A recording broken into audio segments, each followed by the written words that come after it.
Third front की तैयारी में चंद्रशेखर आजाद। यूपी में बिछने लगी 2027 की बिसात। चंद्रशेखर आजाद और स्वामी प्रसाद मौर्य ने मिलाया हाथ। उत्तर प्रदेश में 2 साल के बाद विधानसभा चुनाव होने हैं, लेकिन सियासी बिसात अभी से बिछाई जाने लगी है। दरअसल बीजेपी छोटे छोटे दलों को मिलाकर सत्ता की हैट्रिक लगाकर इतिहास रचना चाहती है, तो सपा कांग्रेस के साथ मिलकर अपनी वापसी करने के जुगत में है। ऐसे में आजाद समाज पार्टी के प्रमुख चंद्रशेखर आजाद एनडीए और इंडिया गठबंधन से अलग 2027 के लिए अपना सियासी ताना बाना बुनना शुरू कर दिया है। सपा के तर्ज पर आजाद समाज पार्टी ने दलित, पिछड़ा और मुस्लिम फॉर्मूले को अमली जामा पहनाने के साथ साथ एक अलग गठबंधन बनाने का प्लान बनाया है। दरअसल लखनऊ में पूर्व मंत्री स्वामी प्रसाद मौर्य से मुलाकात कर चंद्रशेखर आजाद ने नया गठजोड़ बनाने के संकेत दे दिए हैं। इस तरह से थर्ड फ्रंट बनाने की दिशा में अपने कदम बढ़ाते नजर आ रहे हैं। क्या थर्ड फ्रंट बना रहे चंद्रशेखर आजाद?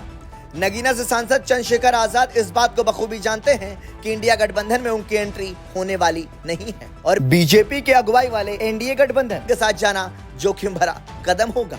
दरअसल मायावती पहले भी उन पर निशाना साध कर बता चुकी हैं कि बसपा के साथ दोस्ती किसी भी सूरत में संभव नहीं है।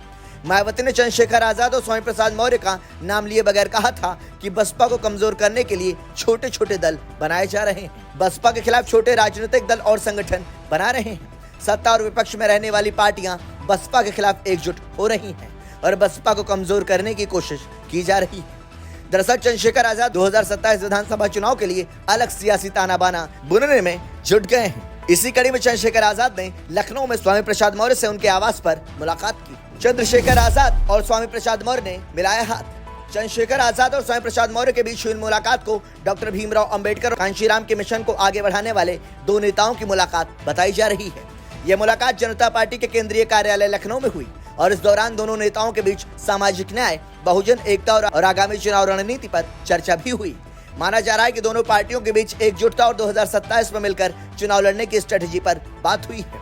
इस तरह साफ है कि 2027 के चुनाव में चंद्रशेखर आजाद और स्वामी प्रसाद मौर्य आपसी गठबंधन कर किस्मत आजमा सकते हैं। आजम के साथ चंद्रशेखर की नजदीकी। स्वामी प्रसाद मौर्य ही नहीं, चंद्रशेखर आजाद की सियासी नजदीकियां सपा के दिग्गज नेता और मुस्लिम चेहरा माने जाने वाले आजम खां से भी है। जेल में जाकर चंद्रशेखर आजाद ने आजम खां से मुलाकात की थी। दरअसल आजम खां साफ संकेत दे चुके हैं कि वो मुस्लिम राजनीति के नए विकल्प पर अपने कदम बढ़ा सकते हैं। आजम खां अपनी नाराजगी जाहिर करने के साथ नई राह भी तलाश रहे हैं। आजम खां से लेकर चंद्रशेखर आजाद और असदुद्दीन ओवैसी तीनों नेताओं का राजनीतिक सियासी केंद्र पश्चिम यूपी और रोहिलखंड का क्षेत्र है।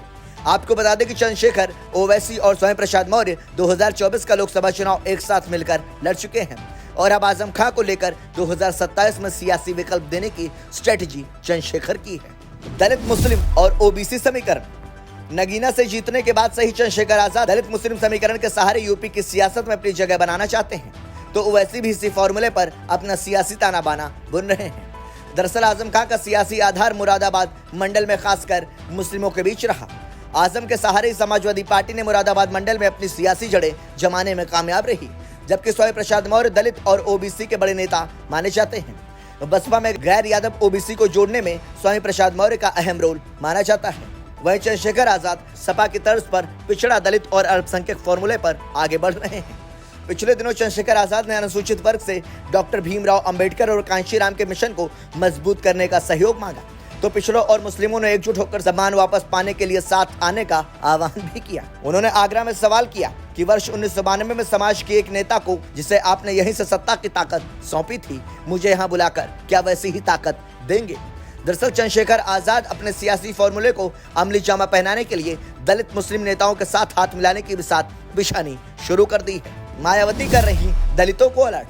वहीं बसपा सुप्रीमो मायावती ने चंद्रशेखर आजाद और स्वामी प्रसाद मौर्य पर हमला बोला है। मायावती ने कहा कि बहुजन समाज के लोगों को इनसे सावधान रहने की जरूरत है। उन्होंने कहा कि बहुजन समाज के लोग अपने बच्चों को भी बताएं और सचेत करें कि बसपा ही एकमात्र पार्टी है जो दलितों का भला कर सकती है। उन्होंने कहा कि उच्च वर्ग के सामने बहुजन समाज को चारपाई पर बैठने का भी अधिकार नहीं था, लेकिन साल 2007 में पूर्ण बहुमत की सरकार बनाने के बाद हमने ये अधिकार दिया। मायावती ने कहा कि भाजपा, कांग्रेस और समाजवादी पार्टी बहुजन समाज का वोट पाने के लिए खेल खेल रही है। उन्होंने कहा कि जिस तरह से कांशीराम के अनुयायियों ने पार्टी और उनके एकमात्र उत्तराधिकारी तथा पार्टी प्रमुख के प्रति अपना समर्थन दिखाया है, उससे मेरी ताकत कई गुना बढ़ गई है। ऐसे में बहुजन के नाम पर बनाए गए संगठन और पार्टियों से सावधान रहना होगा। यानी साफ है कि चंद्रशेखर आजाद और स्वामी प्रसाद मौर्य के सियासी कदम से मायावती भी अलर्ट हैं। ब्यूरो रिपोर्ट, संदेश वाहक।